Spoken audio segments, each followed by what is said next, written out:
Direito Eleitoral, Recursos Eleitorais, parte 3. Professor Rafael Maia. Olá, tudo bem? Estamos de volta para seguir a nossa caminhada rumo à aprovação e falar a parte final sobre recursos eleitorais. Agora nós estamos falando sobre recursos eleitorais em espécie. Você já sabe o conceito de recurso, você já sabe os princípios que regem os recursos eleitorais, vocês já sabem os prazos nos recursos, vocês já sabem os efeitos dos recursos e já viram também o recurso parcial e o recurso eleitoral, também chamado de recurso inominado. Então, para que a gente possa dar sequência e finalizar esse assunto tão importante, não vamos mais nos delongar e vamos estudar, porque está todo mundo estudando. Vamos lá, gente. O próximo recurso que a gente precisa analisar são os chamados embargos de declaração. Embargos de declaração, recurso extremamente comum na justiça comum, né? Tanto no cível, quanto na justiça trabalhista, quanto na justiça penal, também existe aqui no direito eleitoral. E vejam o que diz o artigo 275 do Código Eleitoral. São admissíveis embargos de declaração nas hipóteses previstas no Código de Processo Civil. Então vejam aqui o exemplo onde o Código de Processo Civil é aplicado de forma subsidiária ao processo eleitoral. Não tem mais no Código Eleitoral nenhuma disposição sobre embargo de declaração. Então, o embargo de declaração, ele é todo aquele previsto no Código de Processo Civil, com exceção do prazo. E aí nós temos que ficar atentos com relação a isso. Mas vamos lá. O que a gente precisa saber sobre o embargo de declaração? Os embargos de declaração, eles podem ser utilizados para impugnar qualquer decisão. Então, qualquer decisão judicial pode ser impugnada por meio de embargos de declaração. E aqui, meus caros, um alerta importante. Vocês lembram quando a gente estava estudando lá no início, que a gente falou de conceito, e nós vimos que o recurso, normalmente, a gente pede para uma outra autoridade avaliar a questão?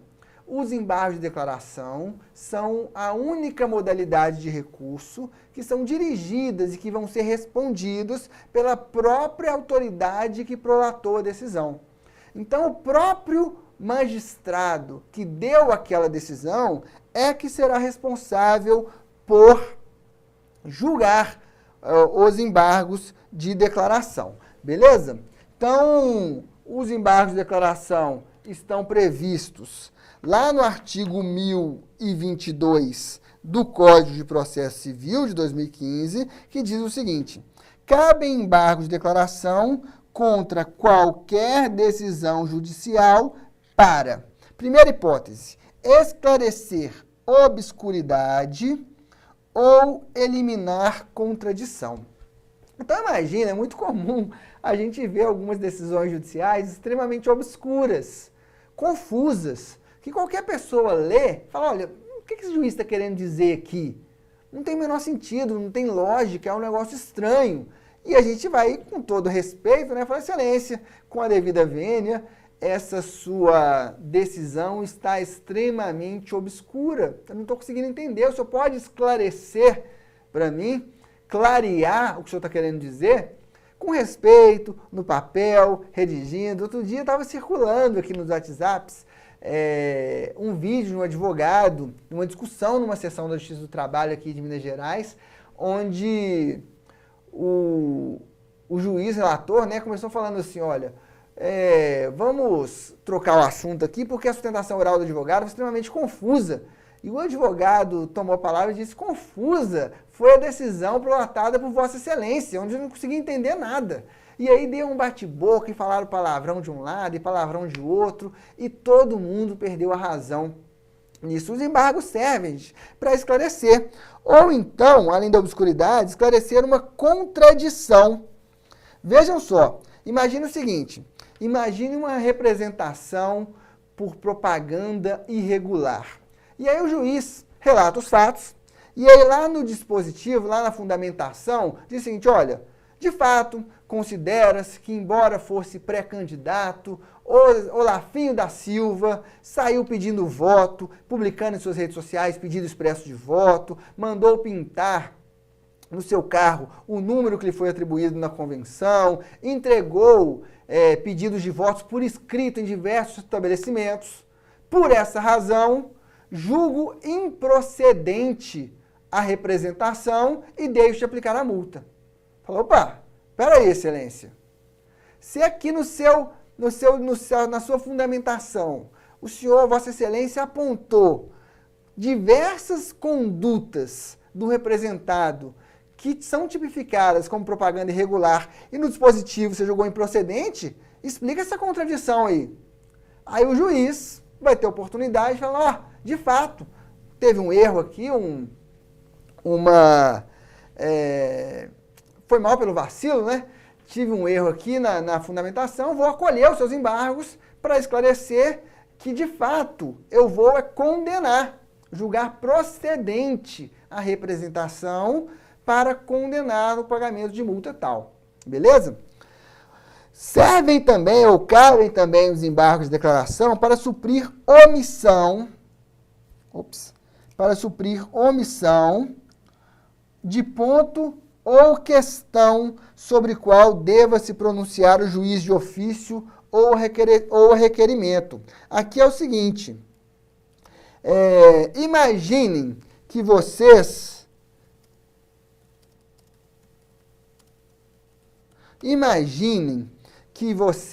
ajuiza uma ação, uma representação eleitoral contra propaganda irregular. E na sua representação, você junta alguns documentos que comprovem a propaganda antecipada. E o juiz, ao analisar o seu pedido, ele simplesmente ignora aqueles seus documentos que estão lá comprovando e diz o seguinte, olha, por não haver provas juntadas aos autos da suposta propaganda irregular, julgo improcedente a representação. Só que está lá a prova, ela está citada na sua petição inicial, o juiz simplesmente se omitiu. Aí você vai apresentar os embargos de declaração para que ele se pronuncie sobre aquele ponto. Beleza? A terceira possibilidade que nós temos, muito comum, é para corrigir o chamado erro material. E o que é o erro material, gente? O erro material é aquele erro grotesco, aquele erro grosso, que qualquer pessoa normal, qualquer ser humano médio, é capaz de perceber que foi entre aspas, um vacilo. Um erro bobo, que deve ser corrigido. Por exemplo, você ajuiza a ação contra Olafinho da Silva. E na hora de condenar, o juiz condena Ana de Arendel ao pagamento de custas. Ele falou, excelência, quem é Ana? A ação aqui é do Olaf. Ele, deu um erro material, troquei os nomes. Eu peguei um modelo que normalmente eu uso, esqueci de mudar no final, isso é muito comum. É muito comum também, outro dia teve um interessante, aí dá dó do assessor muitas vezes, né? O assessor fez um voto para o ministro do STJ e fez uma pesquisa muito bem fundamentada, dizendo o seguinte, olha, no direito comparado, essa questão é extremamente relevante. Veja-se que em Portugal já foi decidido dessa forma, na Espanha já foi decidido dessa forma, na Argentina já foi decidido dessa forma. E aí o assessor abriu um parênteses e disse assim, e aí, doutor, tá bom de fundamentação ou quer que eu coloque mais? E mandou para o juiz revisar, né? E o juiz, obviamente, não leu, não revisou e publicou daquela forma. Então foi um erro material. Esqueceu de trocar o nome, colocou uma data errada, algo que qualquer ser humano médio é capaz de identificar, beleza? É um erro grotesco, uma simples troca de um nome pelo outro, de uma data por uma. Isso é muito tranquilo, deve ser corrigido também com embargos de declaração. Beleza? Vamos lá. Parágrafo 1º. Os embargos de declaração serão opostos no prazo de 3 dias. Muita atenção a esse prazo. Por quê? Porque na justiça comum, na justiça civil, são 5. O embargo de declaração, e vejam, o Código Eleitoral diz que os embargos de declaração são cabíveis às hipóteses previstas no Código de Processo Civil, só que ele tem um prazo diferenciado. E é óbvio que a banca vai cobrar esse prazo. E é óbvio mais ainda, porque o prazo de 5 dias aparece depois. Quer ver? Vejam só. Os embargos de declaração serão opostos no prazo de 3 dias, contado da data de publicação da decisão embargada, em petição dirigida ao juiz ou ao relator. Lembrando, é o próprio juiz quem vai decidir, com indicação do ponto que lhe deu causa, lhes deu causa.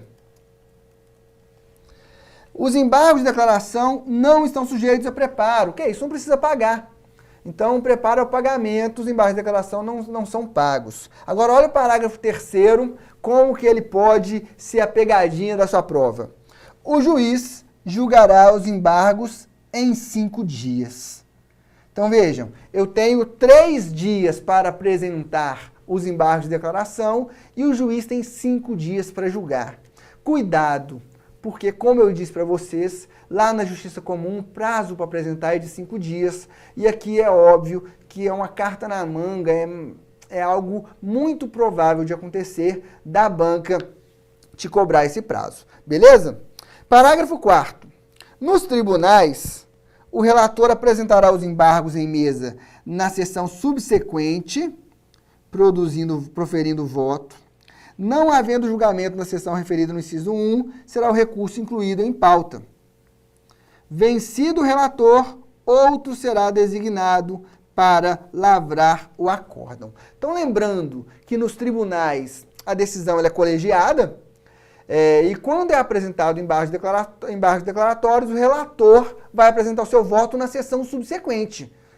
Lembrando, aqui nós temos prazo para tudo, celeridade processual. Então, logo na sessão subsequente à apresentação dos embargos, o relator deve apresentar o voto e o processo será incluído em pauta.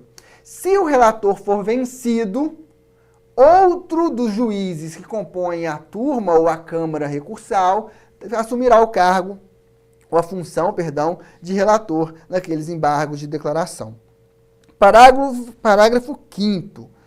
Os embargos de declaração interrompem o prazo para interposição do recurso e atenção. Muita atenção agora, porque aqui tem uma outra pegadinha de prova também. Os prazos no processo, algumas vezes, eles podem ser interrompidos ou eles podem ser suspensos.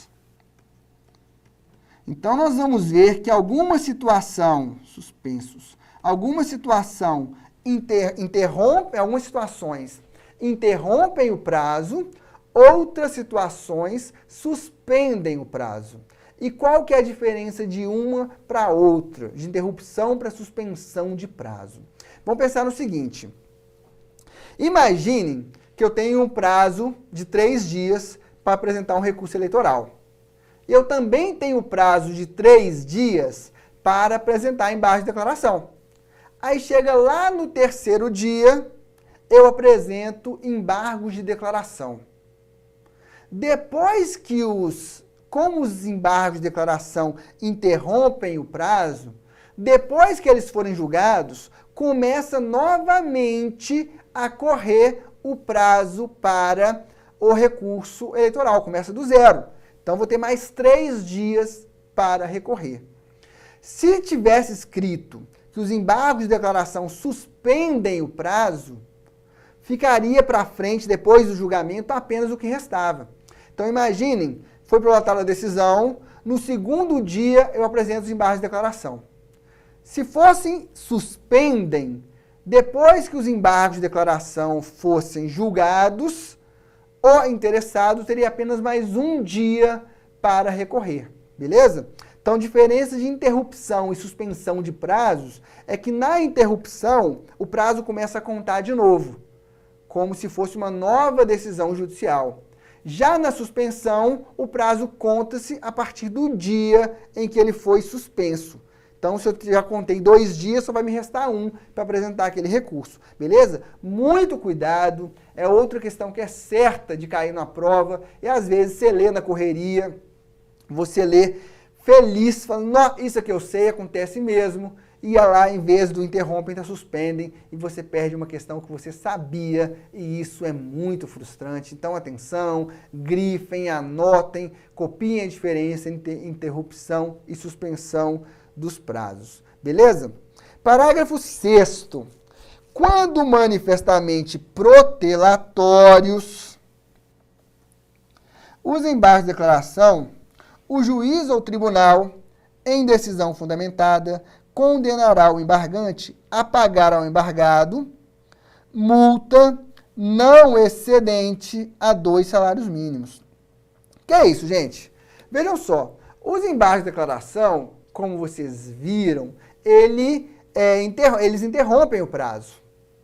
Então, muitas vezes, os advogados, eles apresentam embargo de declaração apenas para ganhar tempo. Já que eu vou ganhar um prazo a mais, eu vou apresentar esses embargos de declaração aqui para que eu possa pensar no recurso. Se o juiz identificar que aqueles embargos de declaração tiveram apenas esse intuito, o intuito protelatório, ele vai apresentar a multa. E aí, eu já vi algumas vezes embargos no agravo do instrumento. Embargos 5 vezes. Se houver uma reiteração de embargos manifestamente protelatório, a multa será elevada até 10 salários mínimos, R$10.000, o que diz ao advogado, olha, pense bem antes de apresentar esse embargo de declaração. Se não houver fundamentos para ele, é melhor você não apresentar, porque eles podem ser meramente protelatório e cabe multa, beleza? Então é isso, embargos declaratórios, um recurso importante, cabível contra qualquer decisão judicial, para esclarecer obscuridade ou contradição, para suprir omissão ou corrigir erro material. Beleza? Amém ou misericórdia? Amém. O próximo recurso, gente, é o chamado recurso ordinário eleitoral. Recurso ordinário é aquele recurso comum, aquele recurso que segue uma ordem, que é diferente de extraordinário, que é algo excepcional, né? E nós já sabemos, vocês já sabem, que as decisões, em regra, das decisões dos tribunais regionais eleitorais, dos TREs, não cabem recurso. Mas, no artigo 121, parágrafo 4º da Constituição, nós temos algumas hipóteses onde são cabíveis recursos. As hipóteses previstas nos incisos 3, 4 e 5 são cabíveis recurso ordinário. Então vejam só, artigo 121 agora da Constituição. Não estou falando mais do Código Eleitoral, não. Estou falando da Constituição. Das decisões dos tribunais regionais eleitorais, somente caberá recurso quando versarem sobre inelegibilidade ou expedição de diplomas nas eleições federais ou estaduais. Veja bem, eu não estou falando de eleições municipais. Olha aí uma dica para quem vai fazer a questão. Municipais não.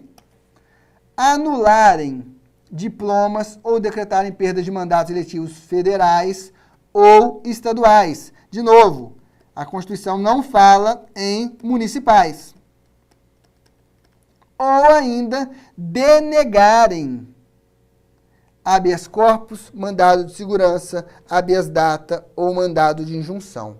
Nessas três hipóteses, decisões que versam sobre inelegibilidade ou expedição de diploma, anulação de diploma ou perda de mandatos e denegarem remédios constitucionais, cabe recurso ordinário para o Tribunal Superior Eleitoral. Beleza? Então, aqui as pegadinhas de prova já estão prontas aqui nesses três incisos do parágrafo 4º do artigo 121. Não fala, como eu disse, em eleições municipais, em nenhuma das duas hipóteses, e é apenas quando denegarem o habeas corpus, o mandado de segurança, o habeas data ou o mandado de injunção. Quando concederem, não cabe recurso ordinário. Beleza? O recurso ordinário, gente, ele é previsto também no artigo 276 do Código Eleitoral. E aqui tem que tomar um cuidado, porque a Constituição ampliou as hipóteses do Código Eleitoral. Olha o que diz o artigo 276 do Código Eleitoral. As decisões dos tribunais regionais são terminativas, salvo nos seguintes casos em que cabe recurso para o Tribunal Superior. No caso, recurso ordinário. Quando versarem sobre expedição de diplomas nas eleições federais e municipais e quando denegarem habeas corpus ou mandado de segurança. Então, vejam só, a Constituição traz mais hipóteses para o recurso ordinário. E aí vocês podem estar se perguntando, qual que vale, professor? A Constituição ou o Código Eleitoral? O que vocês acham? Obviamente, a Constituição. Ah, professor, então eu posso esquecer o Código Eleitoral? Não. Por quê? É muito comum, principalmente nas bancas menores, que vai fazer a questão alguém que não conhece muito de direito eleitoral. Então, como que ele vai elaborar a questão muitas vezes? Vai abrir o código e vai dizer o seguinte: nos termos do artigo 276 do Código Eleitoral, só cabe recurso ordinário para o Tribunal Superior quando as decisões versarem sobre expedição de diploma nas eleições federais e estaduais e quando denegarem habeas corpus ou mandado de segurança. Só cabe nessas situações? Não. Mas, nos termos do artigo 276, a questão está correta, portanto. Então, é importante vocês conhecerem tanto o artigo 276 do Código Eleitoral, quanto o artigo 121, parágrafo 4º da Constituição. Beleza? Parágrafo 1º. É de 3 dias. É de 3 dias o prazo para a interposição do recurso, contado da publicação da decisão, nos casos do número 1, letras A e B, e 2, letra B, e da sessão de diplomação, no caso do número 2, da letra A, 3 dias o nosso prazo comum, né, aqui nos processos, nos recursos eleitorais. Artigo 277. Interposto recurso ordinário contra a decisão do Tribunal Regional, o presidente, na própria petição, mandará abrir vista ao recorrido para que, no mesmo prazo, ofereça suas razões. Então, a mesma lógica que nós já vimos. Prazo para recorrer, 3 dias, mesmo prazo para apresentar contrarrazões. Beleza? Parágrafo único. Juntadas as razões do recorrido, serão os autos remetidos ao Tribunal Superior. Então, como nós já vimos, aqui também no recurso ordinário, o tribunal não vai fazer juízo de admissibilidade. Ele vai receber as razões do recorrente, receber as contrarrazões do recorrido e manda para o tribunal decidir. Ok? Então, esse é o recurso ordinário. Esse é o recurso ordinário dos tribunais para o TSE. Ok? Porém, meus caros, é possível também que o recurso ordinário seja apresentado para o STF, para o Supremo Tribunal Federal. E aí, de novo, como exceção, porque nós já vimos que as decisões do TSE são irrecorríveis. Olha o artigo 281. São irrecorríveis as decisões do Tribunal Superior, salvo as que declarem a invalidade de lei ou ato contrário à Constituição Federal e as denegatórias de habeas corpus ou de mandado de segurança, das quais caberá recurso ordinário para o Supremo Tribunal Federal no prazo de 3 dias. Beleza? E aí, aqui nós temos uma questão importante também, de novo, uma diferença entre o Código Eleitoral e a Constituição Federal. Porque a Constituição Federal diz o seguinte, no parágrafo 3º do artigo 121, são irrecorríveis as decisões do TSE, salvo as que contrariarem esta Constituição e as denegatórias de habeas corpus ou mandado de segurança. Então, vejam, eu tenho uma parte do artigo 281, que eu vou riscar aqui agora, que não cabe mais. Declarar invalidade de lei.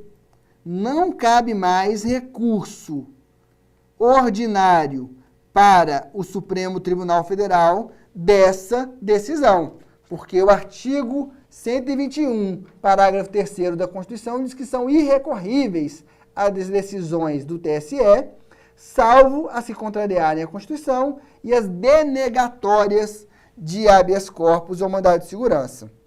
Ok? Então vejam que eu já tenho uma parte do Código Eleitoral que não foi recepcionada pela Constituição de 88. Parágrafo 1º. Juntada a petição, nas 48 horas seguintes, os autos serão conclusos ao presidente do tribunal, que no mesmo prazo, 48 horas, proferirá despacho fundamentado, admitindo ou não o recurso. E olha a diferença, olha a pegadinha. No recurso ordinário para o STF, o TSE, que funciona nesse caso como juízo à cor, faz o juízo de admissibilidade. Percebam? No recurso eleitoral não tem juízo de admissibilidade pelo juízo à cor. No recurso ordinário para o TSE não tem juízo de admissibilidade pelo juízo à cor, mas no recurso ordinário para o STF, o próprio juízo à cor fará o juízo de admissibilidade, ok? Diferença importante, como é uma exceção, a chance de aparecer na sua prova é muito maior. Parágrafo 2º. Admitido o recurso, será aberta a vista dos autos ao recorrido para que, dentro de 3 dias, o mesmo prazo, apresente suas razões. Findo esse prazo, os autos serão remetidos ao Supremo Tribunal Federal. Ok? E aí nós temos o recurso especial. Próximo recurso que nós vamos ver agora é o recurso especial previsto na Constituição, no artigo 121, parágrafo 4º, e aí agora os incisos 1 e 2, que diz o seguinte: das decisões dos TREs, dos Tribunais Regionais Eleitorais, somente caberá recurso quando forem proferidas contra disposição expressa dessa Constituição ou de lei. Então veja uma questão importante aqui, não cabe recurso ordinário quando uma decisão violar a lei, mas cabe recurso especial para o STF. Ou quando ocorrer divergência na interpretação da lei entre 2 ou mais tribunais eleitorais, algumas questões relevantes para a gente aqui. Primeira questão relevante. Normalmente, na justiça comum, e aí quem for advogado, quem atuar, tiver feito estágio na advocacia e atuar na justiça comum, vai perceber o seguinte: se uma decisão da segunda instância dos tribunais, tanto no Tribunal de Justiça quanto nos tribunais regionais federais, violar a lei federal e violar a Constituição, cabem 2 recursos diferentes.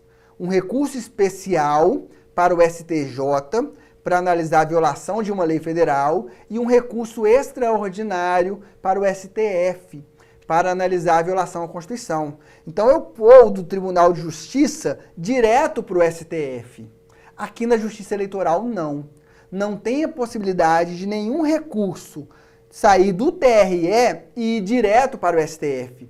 Ele sempre vai passar pelo TSE, ok? Então, das decisões do TRE que seja proferida contra a Constituição Federal ou contra uma lei federal, cabe recurso especial para o Tribunal Superior Eleitoral, ok? E pode acontecer também quando ocorrer divergência na interpretação de lei entre dois ou mais tribunais eleitorais. E tem um exemplo ótimo para a gente ver aqui, que é o da Lei de Ficha Limpa. A Lei de Ficha Limpa ela entrou em vigor, salvo o melhor juízo, em maio de 2010. Beleza? E aí tinha eleição em 2010, né? E o Tribunal Regional Eleitoral de Minas Gerais entendia que a Lei da Ficha Limpa devia ser aplicada já nas eleições de 2010. Já o TRE de São Paulo entendia que por causa do artigo 16 da Constituição, né, o princípio da anterioridade eleitoral, a Lei da Ficha Limpa não poderia ser aplicada nas eleições de 2010. Então veja, eu tenho dois tribunais diferentes e esses dois tribunais estão tendo entendimentos diversos sobre a aplicação de uma mesma lei federal.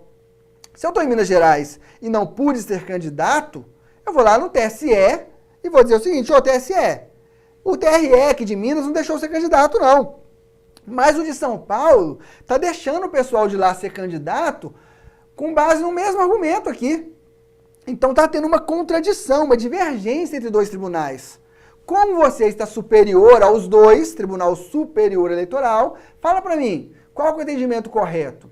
Então, nesse caso, também cabe recurso especial, beleza? E o recurso especial também está previsto lá no artigo 276 do Código Eleitoral.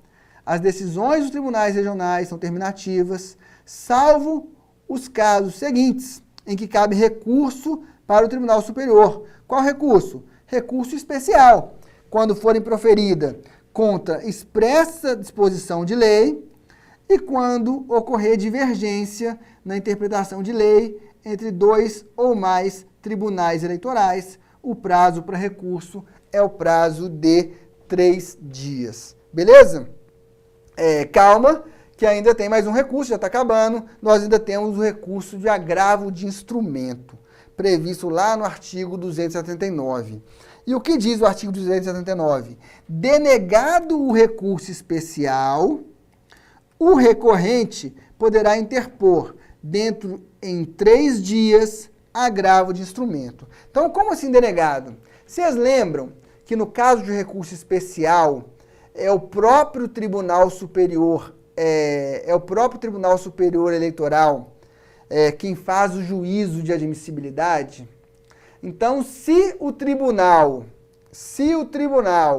negar, rejeitar, não admitir aquele recurso, caberá agravo de instrumento para o Tribunal Superior, para o órgão superior, né? Parágrafo 1º. O agravo de instrumento será interposto por petição que conterá a exposição do fato e do direito, as razões do pedido da reforma da decisão e a indicação das peças do processo que devem ser trasladadas. Por quê? Eu estou recorrendo apenas de uma decisão, eu não preciso do processo inteiro. Então, vou indicar para o tribunal quais peças daquele processo são importantes para que o agravo seja decidido. Beleza? Parágrafo 2º. Serão obrigatoriamente trasladadas a decisão recorrida e a certidão da intimação, até para que o órgão possa analisar se foi tempestivo ou não aquele agravo. Parágrafo 3º. Deferida a formação do instrumento, será intimado o recorrido para, de novo, mesmo prazo, no prazo de 3 dias, apresentar as suas razões e indicar as peças dos autos que serão também trasladadas. Concluída a formação do instrumento, o presidente do tribunal determinará a remessa dos autos ao Tribunal Superior, podendo ainda ordenar a extração e juntada de peças não indicadas pelas partes. O presidente do tribunal não poderá negar seguimento ao agravo, ainda que interposto fora do prazo legal, porque esse juízo de admissibilidade deve ser feito pelo juízo superior, pela instância superior. Beleza, gente? Então esses foram os recursos eleitorais em espécie.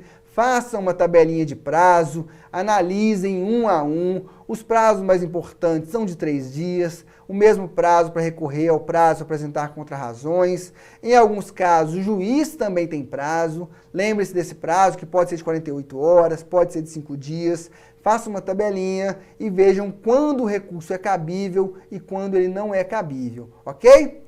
Então, com isso, nós terminamos mais um tópico importante da nossa matéria. Estudem, resolvam questões, se matriculem nos cursos do Aprova de Resolução de Questões, para que a gente possa aperfeiçoar o nosso estudo cada vez mais. Fiquem com Deus, um abraço e até a próxima. Tchau, tchau!